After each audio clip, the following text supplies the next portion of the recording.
Hello friends, welcome to you in hi fi GK Guru ji YouTube channel. I hope ਕਿ ਤੁਸੀਂ ਸਾਰੇ ਠੀਕ ਹੋਵੋਗੇ ਐਂਡ ਆਪ ਸਭ ਨੂੰ ਪਤਾ ਹੀ ਹੈ ਕਿ ਸਾਡੇ ਇਸ ਚੈਨਲ ਰਾਹੀਂ ਮੈਂ ਤੁਹਾਨੂੰ ਪੰਜਾਬ ਸਕੂਲ ਐਜੂਕੇਸ਼ਨ ਬੋਰਡ ਦੀਆਂ ਆਲ ਕਲਾਸਿਸ ਦੀ ਜਿਹੜੀ ਹਿਸਟਰੀ ਆ ਉਹ ਕਵਰ ਕਰਵਾ ਰਹੀ ਹਾਂ। ਠੀਕ ਹੈ, ਇਹ ਜਿਹੜੀ ਮੈਂ NCERT ਤੁਹਾਨੂੰ ਕਵਰ ਕਰਵਾ ਰਹੀ ਹਾਂ, ਇਹ ਜਿਹੜੀ ਹਰੇਕ ਐਗਜ਼ਾਮ ਦੇ ਪੁਆਇੰਟ ਆਫ ਵਿਊ ਤੋਂ ਮੋਸਟ ਇੰਪੋਰਟੈਂਟ ਆ। ਮੇਰੀ ਇਹਨਾਂ ਵੀਡੀਓਜ਼ ਨੂੰ ਦੇਖਣ ਤੋਂ ਬਾਅਦ ਤੁਹਾਨੂੰ ਕੋਈ ਵੀ ਬੁੱਕ ਖਰੀਦਣ ਦੀ ਜਾਂ ਕੋਈ ਵੀ ਬੁੱਕ 'ਚੋਂ ਪੜ੍ਹਨ ਦੀ ਲੋੜ ਨਹੀਂ ਹੈਗੀ, ਕਿਉਂਕਿ ਤੁਹਾਡਾ NCERT ਦੇ ਆਲ ਫੈਕਟ ਨੇ ਜਿਹੜੇ ਉਹ ਸਾਰੇ ਮੈਂ ਇਹਦੇ ਵਿੱਚ ਕਲੀਅਰ ਕਰਵਾਉਂਗੀ। ਠੀਕ ਹੈ, ਹੁਣ ਦੇਖੋ ਲੋਕਡਾਊਨ ਚੱਲ ਰਿਹਾ, ਉਹ ਤੋਂ ਬਾਅਦ ਜਦੋਂ ਵੀ ਲੋਕਡਾਊਨ ਓਪਨ ਹੁੰਦਾ ਵਾ ਕਿਸੇ ਟਾਈਮ ਵੀ ਜਿਹੜਾ ਹੈਗਾ ਐਗਜ਼ਾਮ ਆਪਣੇ ਔਰਗਨਾਈਜ਼ ਕੀਤੇ ਜਾ ਸਕਦੇ ਆ, ਜਿਨ੍ਹਾਂ ਨੇ ਵੀ ਫਾਰਮ ਵਗੈਰਾ ਫਿਲ ਕੀਤੇ ਹੋਏ ਆ। ਇਸ ਲਈ ਆਪਣੀ ਤਿਆਰੀ ਥੋੜ੍ਹੀ ਜਿਹੀ ਸਪੀਡ ਵਧਾ ਦਿਓ, ਜਲਦੀ ਮੇਰੇ ਚੈਨਲ ਨੂੰ ਸਬਸਕ੍ਰਾਈਬ ਕਰ ਲਓ ਅਤੇ ਮੈਂ ਵੀ ਜਿਹੜੀ ਹੈਗੀ ਆ ਵੀਡੀਓਜ਼ ਪਾਉਣ ਦੀ ਸਪੀਡ ਆਪਣੀ ਜਿਹੜੀ ਹੈਗੀ ਥੋੜ੍ਹੀ ਤੇਜ਼ ਕਰੀ ਹੋਈ ਆ ਹੁਣ। ਤਾਂ ਆਓ ਅੱਜ ਦੀ ਇਸ ਵੀਡੀਓ ਨੂੰ ਸ਼ੁਰੂ ਕਰਦੇ ਹਾਂ, ਪੜ੍ਹਦੇ ਹਾਂ ਅਗਲਾ ਟੌਪਿਕ। ਇੱਥੇ ਆਪਾਂ ਅੱਜ 7th ਕਲਾਸ ਦਾ ਜਿਹੜਾ ਟੌਪਿਕ ਪੜ੍ਹਨਾ, ਖੇਤਰੀ ਸੱਭਿਆਚਾਰ ਦਾ ਵਿਕਾਸ। ਠੀਕ ਹੈ, ਮੱਧਕਾਲੀਨ ਯੁੱਗ ਦੌਰਾਨ ਉੱਤਰੀ ਭਾਰਤ ਵਿੱਚ ਕਿਹੜੀਆਂ ਭਾਸ਼ਾਵਾਂ ਦਾ ਵਿਕਾਸ ਹੋਇਆ? ਗੁਜਰਾਤੀ, ਬੰਗਾਲੀ ਅਤੇ ਮਰਾਠੀ। ਦੇਖੋ ਉੱਤਰੀ ਭਾਰਤ ਵਿੱਚ ਹੋਇਆ ਇਹਨਾਂ ਦਾ ਵਿਕਾਸ। ਕਿਹਦਾ? ਗੁਜਰਾਤੀ, ਬੰਗਾਲੀ ਅਤੇ ਮਰਾਠੀ ਦਾ। ਭਗਤੀ ਲਹਿਰ ਦੇ ਸੰਤਾਂ ਨੇ ਕਿਹੜੀ ਭਾਸ਼ਾ ਵਿੱਚ ਭਗਤੀ ਲਹਿਰ ਦਾ ਪ੍ਰਚਾਰ ਕੀਤਾ ਸੀ? ਖੇਤਰੀ ਭਾਸ਼ਾਵਾਂ ਦੇ ਵਿੱਚ, ਮਤਲਬ ਉਸ ਟਾਈਮ ਦੇ ਜਿਹੜੇ ਖੇਤਰਾਂ ਵਿੱਚ ਲੋਕਾਂ ਦੁਆਰਾ ਬੋਲੀਆਂ ਜਾਂਦੀਆਂ ਸੀ। ਮੱਧਕਾਲੀਨ ਕਾਲ ਦੌਰਾਨ ਦੱਖਣੀ ਭਾਰਤ ਵਿੱਚ ਕਿਹੜੀਆਂ ਭਾਸ਼ਾਵਾਂ ਦੀ ਉੱਨਤੀ ਹੋਈ? ਸੰਸਕ੍ਰਿਤ, ਤਾਮਿਲ, ਤੇਲਗੂ ਅਤੇ ਕੰਨੜ ਭਾਸ਼ਾ। ਕੰਬਨ ਨੇ ਕਿਹੜੇ ਗ੍ਰੰਥ ਦਾ ਤਾਮਿਲ ਭਾਸ਼ਾ ਵਿੱਚ ਅਨੁਵਾਦ ਕੀਤਾ? ਰਾਮਾਇਣ ਦਾ। ਦਿੱਲੀ ਸਲਤਨਤ ਕਾਲ ਜਿਹੜਾ ਕਿ 1206 ਤੋਂ 1526 ਈਸਵੀ ਤੱਕ ਰਿਹਾ ਵਾ, ਦੌਰਾਨ ਕਿਹੜੀਆਂ ਭਾਸ਼ਾਵਾਂ ਦਾ ਵਿਕਾਸ ਹੋਇਆ? ਉਸ ਟਾਈਮ ਦੇ ਵਿੱਚ ਹਿੰਦੀ, ਗੁਜਰਾਤੀ, ਮਰਾਠੀ, ਤੇਲਗੂ, ਤਾਮਿਲ, ਪੰਜਾਬੀ ਅਤੇ ਕੰਨੜ, ਇਹਨਾਂ ਖੇਤਰੀ ਭਾਸ਼ਾਵਾਂ ਦਾ ਜਿਹੜਾ ਸੀ ਵਿਕਾਸ ਹੋਇਆ ਵਾ। ਭਾਰਤ ਵਿੱਚ ਫਾਰਸੀ ਭਾਸ਼ਾ ਕਿਹਨਾਂ ਦੁਆਰਾ ਸ਼ੁਰੂ ਕੀਤੀ ਗਈ? ਤੁਰਕਾਂ ਦੁਆਰਾ। ਹਿੰਦੀ ਅਤੇ ਫਾਰਸੀ ਭਾਸ਼ਾਵਾਂ ਦੇ ਸੁਮੇਲ ਤੋਂ ਕਿਹੜੀ ਨਵੀਂ ਭਾਸ਼ਾ ਹੋਂਦ ਵਿੱਚ ਆਈ? ਉਰਦੂ। ਦੇਖੋ ਜਿਹੜੀ ਉਰਦੂ ਭਾਸ਼ਾ ਵਾ ਉਹ ਹਿੰਦੀ ਅਤੇ ਫਾਰਸੀ ਦੀ ਮਿਲੀ ਜੁਲੀ ਭਾਸ਼ਾ ਵਾ। ਵਿਜੇਨਗਰ ਰਾਜ ਦੇ ਸ਼ਾਸਨ ਕਾਲ ਦੌਰਾਨ ਕਿਹੜੀ ਭਾਸ਼ਾ ਦਾ ਵਿਕਾਸ ਹੁੰਦਾ ਰਿਹਾ? ਸੰਸਕ੍ਰਿਤ ਦਾ। ਕਿਹੜੇ ਕਾਲ ਨੂੰ ਫਾਰਸੀ ਭਾਸ਼ਾ ਦਾ ਸੁਨਹਿਰੀ ਯੁੱਗ ਕਿਹਾ ਜਾਂਦਾ ਹੈ? ਮੁਗਲ ਕਾਲ ਨੂੰ। 1526 ਤੋਂ ਲੈ ਕੇ 1707 ਦਾ ਜਿਹੜਾ ਮੁਗਲ ਕਾਲ ਦਾ ਪੀਰੀਅਡ ਆ ਉਹ ਫਾਰਸੀ ਭਾਸ਼ਾ ਦਾ ਸੁਨਹਿਰੀ ਯੁੱਗ ਮੰਨਿਆ ਜਾਂਦਾ ਵਾ। ਰਾਮਾਇਣ ਅਤੇ ਮਹਾਭਾਰਤ ਦਾ ਸੰਸਕ੍ਰਿਤ ਤੋਂ ਫਾਰਸੀ ਭਾਸ਼ਾ ਵਿੱਚ ਅਨੁਵਾਦ ਕਿਸ ਨੇ ਕਰਵਾਇਆ? ਅਕਬਰ ਨੇ ਕਰਵਾਇਆ। ਠੀਕ ਹੈ, ਫਾਰਸੀ ਭਾਸ਼ਾ ਵਿੱਚ ਰਾਮਾਇਣ ਅਤੇ ਮਹਾਭਾਰਤ ਦਾ ਅਨੁਵਾਦ। ਪ੍ਰਿਥਵੀ ਰਾਜ ਰਾਸੋ ਨਾਂ ਦੇ ਗ੍ਰੰਥ ਦੀ ਰਚਨਾ ਕਿਸ ਨੇ ਕੀਤੀ? ਚੰਦ ਬਰਦਾਈ ਨੇ। ਗੀਤ ਗੋਬਿੰਦ ਦੀ ਰਚਨਾ ਕਿਸ ਨੇ ਕੀਤੀ? ਜੈਦੇਵ ਨੇ। ਜੈਦੇਵ ਆ ਜਿਹੜਾ ਉਹ ਕਿੱਥੋਂ ਦਾ ਰਾਜ ਕਵੀ ਸੀ? ਬੰਗਾਲ ਦਾ। ਜੈਦੇਵ ਨੇ ਗੀਤ ਗੋਬਿੰਦ ਵਿੱਚ ਕਿਸ ਦਾ ਵਰਣਨ ਕੀਤਾ ਹੈ? ਕ੍ਰਿਸ਼ਨ ਅਤੇ ਰਾਧਾ ਦੇ ਪਿਆਰ ਦਾ। ਰਾਜ ਤਰੰਗਣੀ ਪੁਸਤਕ ਕਿਸ ਨੇ ਲਿਖੀ? ਕਲਹਣ ਨੇ। ਰਾਜ ਤਰੰਗਣੀ ਪੁਸਤਕ ਵਿੱਚੋਂ ਕਿੱਥੋਂ ਦੇ ਇਤਿਹਾਸ ਦੀ ਜਾਣਕਾਰੀ ਮਿਲਦੀ ਹੈ? ਕਸ਼ਮੀਰ ਦੇ ਇਤਿਹਾਸ ਦੀ। ਬਿਕਰਮਾਂਕ ਦੇਵ ਚਰਿਤ ਨਾਂ ਦੀ ਪੁਸਤਕ ਜਿਹੜੀ ਆ ਉਹ ਕਿਸ ਨੇ ਲਿਖੀ ਆ? ਬਿਲਹਣ ਨੇ। ਬਿਕਰਮਾਂਕ ਦੇਵ ਚਰਿਤ ਵਿੱਚ ਕਿਸ ਦਾ ਵਰਣਨ ਹੈ? ਚੌਲ ਰਾਜੇ ਬਿਕਰਮਾਦਿੱਤਿਆ 6ਵੇਂ ਦੇ ਜੀਵਨ ਦਾ। ਸੰਸਕ੍ਰਿਤ ਭਾਸ਼ਾ ਦੀ ਪ੍ਰਸਿੱਧ ਰਚਨਾ ਕਿਹੜੀ ਹੈ? ਕਥਾ ਸਰਿਤਾ ਸਾਗਰ। ਦੇਖੋ ਸੰਸਕ੍ਰਿਤ ਭਾਸ਼ਾ ਦੀ ਪ੍ਰਸਿੱਧ ਰਚਨਾ ਕਿਹੜੀ ਆ? ਕਥਾ ਸਰਿਤਾ ਸਾਗਰ। ਅਤੇ ਇਹ ਕੀ ਆ? ਇੱਕ ਕਹਾਣੀਆਂ ਦਾ ਸੰਗ੍ਰਹਿ ਆ। ਦਿੱਲੀ ਸੁਲਤਾਨਾਂ ਦੀ ਰਾਜ ਭਾਸ਼ਾ ਕਿਹੜੀ ਸੀ? ਫਾਰਸੀ ਭਾਸ਼ਾ ਸੀਗੀ, ਜਿਹੜੀ ਇਹ ਉਹਨਾਂ ਦੀ ਰਾਜ ਭਾਸ਼ਾ ਸੀਗੀ ਫਾਰਸੀ ਭਾਸ਼ਾ। ਠੀਕ ਹੈ, ਦਿੱਲੀ ਸੁਲਤਾਨਾਂ ਦੀ। ਦਿੱਲੀ ਸਲਤਨਤ ਕਾਲ ਦੌਰਾਨ ਫਾਰਸੀ ਦੇ ਦੋ ਪ੍ਰਸਿੱਧ ਕਵੀ ਕਿਹੜੇ ਸਨ? ਫਾਰਸੀ ਦੇ ਪ੍ਰਸਿੱਧ ਕਵੀ ਕਿਹੜੇ ਸੀ? ਅਮੀਰ ਖੁਸਰੋ ਅਤੇ ਅਮੀਰ ਹੁਸੈਨ ਦਹਿਲਵੀ। ਦਿੱਲੀ ਸਲਤਨਤ ਕਾਲ ਵਿੱਚ ਫਾਰਸੀ ਦੇ ਪ੍ਰਸਿੱਧ ਇਤਿਹਾਸਕਾਰ ਕਿਹੜੇ ਸਨ? ਉਹ ਸੀਗੇ ਲਿਆਵਰਨੀ, ਮਿਨਹਾਸ ਉਸ ਮਿਰਾਜ਼। ਯਾਦ ਰੱਖਣੇ ਆ। ਫਾਰਸੀ ਦੇ ਜਿਹੜੇ ਪ੍ਰਸਿੱਧ ਇਤਿਹਾਸਕਾਰ ਸੀ ਦਿੱਲੀ ਸਲਤਨਤ ਦੇ ਕਾਲ ਦੇ ਵਿੱਚ ਕਿਹੜੇ ਸੀਗੇ? ਲਿਆਵਰਨੀ ਅਤੇ ਮਿਨਹਾਸ ਉਸ ਮਿਰਾਜ਼। ਦਿੱਲੀ ਸਲਤਨਤ ਕਾਲ ਵਿੱਚ ਕਿਹੜਾ ਵਿਦੇਸ਼ੀ ਯਾਤਰੀ ਭਾਰਤ ਆਇਆ ਸੀ? ਤਾਂ ਉਹ ਆਇਆ ਸੀ ਇਬਨ ਬਤੂਤਾ। ਇਬਨ ਬਤੂਤਾ ਨੇ ਕਿਹੜੀ ਪੁਸਤਕ ਲਿਖੀ? ਉਹਨੇ ਲਿਖੀ ਕਿਤਾਬ ਉਲ ਰਹਿੂਲਾ ਨਾਂ ਦੀ ਪੁਸਤਕ ਲਿਖੀ ਸੀਗੀ। ਦਿੱਲੀ ਸਲਤਨਤ ਕਾਲ ਵਿੱਚ ਸੰਸਕ੍ਰਿਤ ਦੇ ਪ੍ਰਸਿੱਧ ਲੇਖਕ ਕੌਣ ਸਨ? ਰਾਮਾਨੁਜ ਅਤੇ ਜੈਦੇਵ ਜਿਹੜੇ ਸੀ ਸੰਸਕ੍ਰਿਤ ਦੇ ਪ੍ਰਸਿੱਧ ਲੇਖਕ ਸੀਗੇ। ਕਿਹੜੇ ਟਾਈਮ 'ਚ? ਦਿੱਲੀ ਸਲਤਨਤ ਕਾਲ ਦੇ ਵਿੱਚ। ਹਿੰਦੀ ਭਾਸ਼ਾ ਦਾ ਪ੍ਰਸਿੱਧ ਲੇਖਕ ਕੌਣ ਸੀ? ਉਹ ਸੀਗਾ ਅਮੀਰ ਖੁਸਰੋ। ਵਿਜੇਨਗਰ ਕਾਲ ਵਿੱਚ ਸੰਸਕ੍ਰਿਤ ਅਤੇ ਤੇਲਗੂ ਭਾਸ਼ਾ ਦਾ ਪ੍ਰਸਿੱਧ ਕਵੀ ਕੌਣ ਸੀ? ਕ੍ਰਿਸ਼ਨ ਦੇਵ ਰਾਏ। ਕ੍ਰਿਸ਼ਨ ਦੇਵ ਰਾਏ ਨੇ ਤੇਲਗੂ ਭਾਸ਼ਾ ਵਿੱਚ ਕਿਹੜੀ ਕਵਿਤਾ ਲਿਖੀ? ਅਮੁਕਤਾ ਮਾਲਦਾ। ਕਿਹਨੇ ਲਿਖੀ? ਕ੍ਰਿਸ਼ਨ ਦੇਵ ਰਾਏ ਨੇ। ਇਹ ਯਾਦ ਕਰ ਲਓ ਕਿਉਂਕਿ ਬੁੱਕ ਵਾਲਾ ਤੇ ਰਾਈਟਰ ਵਾਲਾ ਇੱਕ ਕੁਐਸਚਨ ਐਗਜ਼ਾਮ ਵਿੱਚ ਪੱਕਾ ਪੁੱਛ ਲਿਆ ਜਾਂਦਾ। ਬਾਬਰ ਦੀ ਆਤਮ ਕਥਾ ਕਿਹੜੀ ਹੈ? ਬਾਬਰਨਾਮਾ ਜਾਂ ਤੁਜ਼ਕ ਏ ਬਾਬਰੀ। ਬਾਬਰ ਨੇ ਆਪਣੀ ਆਤਮ ਕਥਾ ਕਿਹੜੀ ਭਾਸ਼ਾ ਵਿੱਚ ਲਿਖੀ? ਤੁਰਕੀ ਭਾਸ਼ਾ ਦੇ ਵਿੱਚ। ਅਕਬਰ ਦੇ ਦਰਬਾਰ ਵਿੱਚ ਕਿਹੜੇ ਮਹਾਨ ਵਿਦਵਾਨ ਸਨ? ਅਬੁਲ ਫਜ਼ਲ, ਸ਼ੇਖ ਮੁਬਾਰਕ ਅਤੇ ਫੈਜ਼ੀ। ਇਹ ਤਿੰਨੇ ਕਿਹਦੇ ਦਰਬਾਰ 'ਚ ਸੀਗੇ? ਅਕਬਰ ਦੇ ਦਰਬਾਰ 'ਚ ਕਿਹੜੇ ਕਿਹੜੇ? ਅਬੁਲ ਫਜ਼ਲ, ਸ਼ੇਖ ਮੁਬਾਰਕ ਅਤੇ ਫੈਜ਼ੀ। ਆਇਨੇ ਅਕਬਰੀ ਤੇ ਅਕਬਰਨਾਮਾ ਨਾਂ ਦੀਆਂ ਪੁਸਤਕਾਂ ਕਿਸਨੇ ਲਿਖੀਆਂ? ਅਬੁਲ ਫਜ਼ਲ ਨੇ। ਅਕਬਰ ਬਾਦਸ਼ਾਹ ਨੇ ਸੰਸਕ੍ਰਿਤ ਦੀਆਂ ਕਿਹੜੀਆਂ ਪ੍ਰਸਿੱਧ ਰਚਨਾਵਾਂ ਦਾ ਫਾਰਸੀ ਭਾਸ਼ਾ ਵਿੱਚ ਅਨੁਵਾਦ ਕਰਵਾਇਆ? ਰਾਮਾਇਣ, ਮਹਾਭਾਰਤ। ਇਹ ਤੋਂ ਬਿਨਾਂ ਪੰਚਤੰਤਰ ਤੇ ਰਾਜ ਤਰੰਗਣੀ ਦਾ ਜਿਹੜਾ ਉਹਨੇ ਫਾਰਸੀ ਭਾਸ਼ਾ ਵਿੱਚ ਅਨੁਵਾਦ ਕਰਵਾਇਆ ਸੀਗਾ ਸੰਸਕ੍ਰਿਤ ਤੋਂ। ਜਹਾਂਗੀਰ ਕਿਹੜੀਆਂ ਭਾਸ਼ਾਵਾਂ ਦਾ ਮਹਾਨ ਵਿਦਵਾਨ ਸੀ? ਤੁਰਕਸ਼, ਹਿੰਦੀ ਅਤੇ ਫਾਰਸੀ ਦਾ।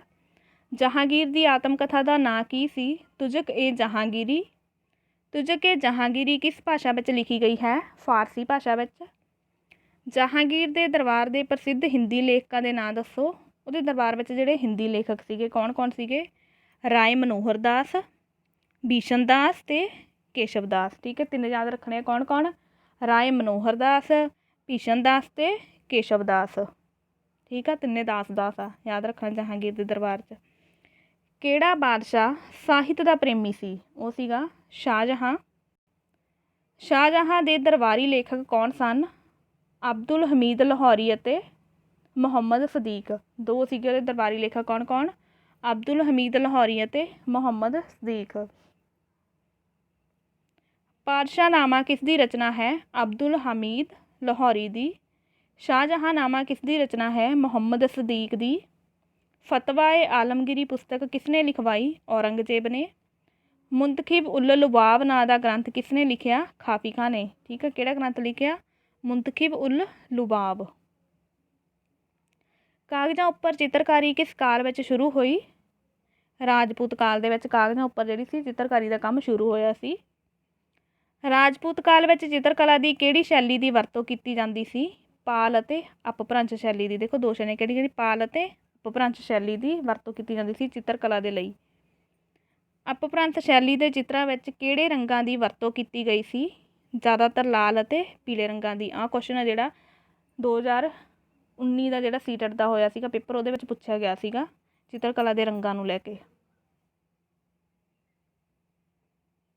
ਅਪਭ੍ਰੰਸ਼ ਸ਼ੈਲੀ ਦੇ ਚਿੱਤਰ ਕਿੱਥੇ ਮਿਲਦੇ ਹਨ? ਜੈਨ ਧਰਮ ਅਤੇ ਪੁਰਾਣੇ ਧਾਰਮਿਕ ਗ੍ਰੰਥਾਂ ਵਿੱਚ। ਦਿੱਲੀ ਸਲਤਨਤ ਕਾਲ ਵਿੱਚ ਚਿੱਤਰਕਾਰੀ ਕਿੱਥੇ ਕੀਤੀ ਜਾਂਦੀ ਸੀ? ਦੀਵਾਰਾਂ ਅਤੇ ਛੱਤਾਂ ਉੱਤੇ। ਦਿੱਲੀ ਸਲਤਨਤ ਕਾਲ ਦੀ ਚਿੱਤਰਕਲਾ ਦਾ ਸੁੰਦਰ ਨਮੂਨਾ ਕਿਹੜਾ ਹੈ? ਮੁਹੰਮਦ ਤੁਗਲਕ ਦਾ ਇੱਕ ਚਿੱਤਰ। ਕਿਹੜੇ ਮੁਗਲ ਸ਼ਾਸਕ ਚਿੱਤਰਕਲਾ ਵਿੱਚ ਬਹੁਤ ਦਿਲਚਸਪੀ ਰੱਖਦੇ ਸਨ? ਬਾਬਰ ਅਤੇ ਹੁਮਾਯੂੰ। ਹੁਮਾਯੂੰ ਦੇ ਦੋ ਪ੍ਰਸਿੱਧ ਚਿੱਤਰਕਾਰ ਕਿਹੜੇ ਸਨ? ਅਬਦੁਲ ਸਮਦ ਅਤੇ ਸਯਦ ਅਲੀ। ਠੀਕ ਹੈ, ਅਬਦੁਲ ਸਮਦ ਅਤੇ ਸਯਦ ਅਲੀ। ਅਤੇ ਠੀਕ ਆ, ਇਹਨਾਂ ਨੂੰ ਆਪਣੇ ਨਾਲ ਈਰਾਨ ਤੋਂ ਦਿੱਲੀ ਲਿਆਂਦਾ ਸੀਗਾ ਉਹਨੇ।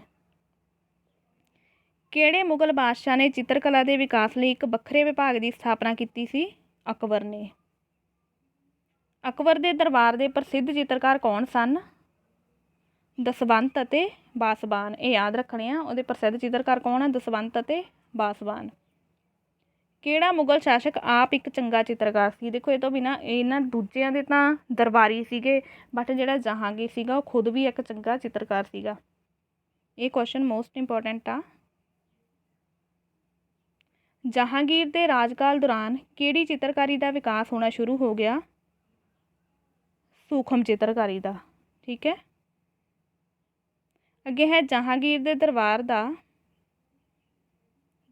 ਦੇ ਦਰਬਾਰ ਦੇ ਪ੍ਰਸਿੱਧ ਚਿੱਤਰਕਾਰ ਕੌਣ ਸਨ? ਹੁਣ ਉਹਦੇ ਦਰਬਾਰ ਵਿੱਚ ਪ੍ਰਸਿੱਧ ਚਿੱਤਰਕਾਰ ਕਿਹੜੇ ਸੀ? ਇੱਕ ਤਾਂ ਉਹ ਆਪ ਹੀ ਵਧੀਆ ਚਿੱਤਰਕਾਰ ਸੀਗਾ, ਇਹ ਤੋਂ ਬਿਨਾਂ ਉਹਨੇ ਦਰਬਾਰ ਦੇ ਵੀ ਜਿਹੜੇ ਸੀ ਚਿੱਤਰਕਾਰ ਰੱਖੇ ਹੋਏ ਸੀ। ਕਿਹੜੇ ਕਿਹੜੇ ਸੀ ਉਹ? ਉਸਤਾਦ ਮਨਸੂਰ, ਅਬਲ ਹਸਨ, ਫਾਰੂਖ ਬੇਗ, ਮਾਧਵ। ਚਾਰ ਸੀ, ਕਿਹੜੇ ਕਿਹੜੇ? ਇੱਕ ਵਾਰ ਫਿਰ ਦੇਖ ਲਓ। ਉਸਤਾਦ ਮਨਸੂਰ, ਅਬਲ ਹਸਨ, ਫਾਰੂਖ ਬੇਗ ਅਤੇ ਮਾਧਵ। ਇਹ ਚਾਰੇ ਜਿਹੜੇ ਸੀ ਜਹਾਂਗੀਰ ਦੇ ਦਰਬਾਰ ਦੇ ਪ੍ਰਸਿੱਧ ਚਿੱਤਰਕਾਰ ਸੀਗੇ। ਕਿਹੜੇ ਸ਼ਾਸਕਾਂ ਦੇ ਅਧੀਨ ਸੰਗੀਤ ਕਲਾ ਦਾ ਬਹੁਤ ਵਿਕਾਸ ਹੋਇਆ? ਰਾਜਪੂਤ ਸ਼ਾਸਕਾਂ ਦੇ ਅਧੀਨ। ਕਿਹੜੇ ਸ਼ਾਸਕ ਸੰਗੀਤ ਵਿੱਚ ਬਹੁਤ ਰੁਚੀ ਰੱਖਦੇ ਸਨ? ਉੱਤਰੀ ਦੱਖਣੀ ਭਾਰਤ ਦੇ ਰਾਜਪੂਤ ਸ਼ਾਸਕ ਅਤੇ ਚੌਲ ਸ਼ਾਸਕ ਸੰਗੀਤ ਵਿੱਚ ਜ਼ਿਆਦਾ ਜਿਹੜਾ ਸੀ ਇੰਟਰਸਟ ਰੱਖਦੇ ਸੀ। 800 ਤੋਂ 1200 ਈਸਵੀ ਦੌਰਾਨ ਕਿਹੜਾ ਸੰਗੀਤ ਆਪਣੀ ਚਰਮ ਸੀਮਾ 'ਤੇ ਸੀ? ਰਾਗ ਸਿਸਟਮ 'ਤੇ ਆਧਾਰਿਤ ਭਾਰਤੀ ਕਲਾਸੀਕਲ ਸੰਗੀਤ ਜਿਹੜਾ ਸੀਗਾ, ਠੀਕ ਹੈ, ਭਾਰਤ ਦਾ ਕਲਾਸੀਕਲ ਸੰਗੀਤ ਜਿਹੜਾ ਸੀਗਾ ਰਾਗ ਸਿਸਟਮ 'ਤੇ ਆਧਾਰਿਤ ਸੀਗਾ, ਉਹ ਜ਼ਿਆਦਾ ਜਿਹੜਾ ਸੀ ਚਰਮ ਸੀਮਾ 'ਤੇ ਸੀ, ਜ਼ਿਆਦਾ ਪ੍ਰਸਿੱਧ ਸੀ ਉਸ ਟਾਈਮ ਦੇ ਵਿੱਚ। 800 ਤੋਂ 1200 ਈਸਵੀ ਦੇ ਦੌਰਾਨ ਜਿਹੜਾ ਸੀ ਸੰਗੀਤ ਦੇ ਦੋ ਪ੍ਰਸਿੱਧ ਸਕੂਲ ਕਿਹੜੇ ਸਨ? ਹੁਣ ਦੇਖੋ 800 ਤੋਂ 1200 ਦੇ ਸਮੇਂ ਦੇ ਦੌਰਾਨ ਸੰਗੀਤ ਦੇ ਜਿਹੜੇ ਪ੍ਰਸਿੱਧ ਸਕੂਲ ਸੀ ਕਿਹੜੇ ਕਿਹੜੇ ਸੀ? ਹਿੰਦੁਸਤਾਨੀ ਸੰਗੀਤ ਸਕੂਲ ਅਤੇ ਕਰਨਾਟਕ ਸੰਗੀਤ ਸਕੂਲ, ਠੀਕ ਹੈ, ਦੋਨਾਂ ਦੇ ਨਾਮ ਯਾਦ ਰੱਖਣੇ ਆ। ਦਿੱਲੀ ਸਲਤਨਤ ਕਾਲ ਵਿੱਚ ਕੌਣ ਸੰਗੀਤ ਸ਼ਾਸਤਰ ਦਾ ਪ੍ਰਸਿੱਧ ਵਿਦਵਾਨ ਅਤੇ ਕਵੀ ਸੀ? ਤਾਂ ਉਹ ਸੀਗਾ ਅਮੀਰ ਖੁਸਰੋ। ਤਬਲੇ ਦੀ ਖੋਜ ਕਿਸਨੇ ਕੀਤੀ? ਅਮੀਰ ਖੁਸਰੋ ਨੇ, ਮੋਸਟ ਇੰਪੋਰਟੈਂਟ। ਸਿਤਾਰ ਦੀ ਖੋਜ ਕਿਸਨੇ ਕੀਤੀ? ਅਮੀਰ ਖੁਸਰੋ ਨੇ, ਇਹ ਵੀ ਕੀ ਆ ਮੋਸਟ ਇੰਪੋਰਟੈਂਟ ਕੁਐਸਚਨ ਆ। ਤਬਲੇ ਤੇ ਸਿਤਾਰ ਦੋਨਾਂ ਦੀ ਖੋਜ ਕਿਹਨੇ ਕੀਤੀ? ਅਮੀਰ ਖੁਸਰੋ ਨੇ। ਮੁਹੰਮਦ ਤੁਗਲਕ ਦੇ ਦਰਬਾਰ ਵਿੱਚ ਕਿੰਨੇ ਸੰਗੀਤਕਾਰ ਸਨ? ਲਗਭਗ 1200 ਸੰਗੀਤਕਾਰ ਸੀਗੇ ਮੁਹੰਮਦ ਤੁਗਲਕ ਦੇ ਦਰਬਾਰ ਦੇ ਵਿੱਚ, ਠੀਕ ਆ, ਜਿਹਨੂੰ ਆਪਾਂ ਮੂਰਖ ਬਾਦਸ਼ਾਹ ਦੇ ਨਾਮ ਨਾਲ ਜਾਣਦੇ ਹਾਂ।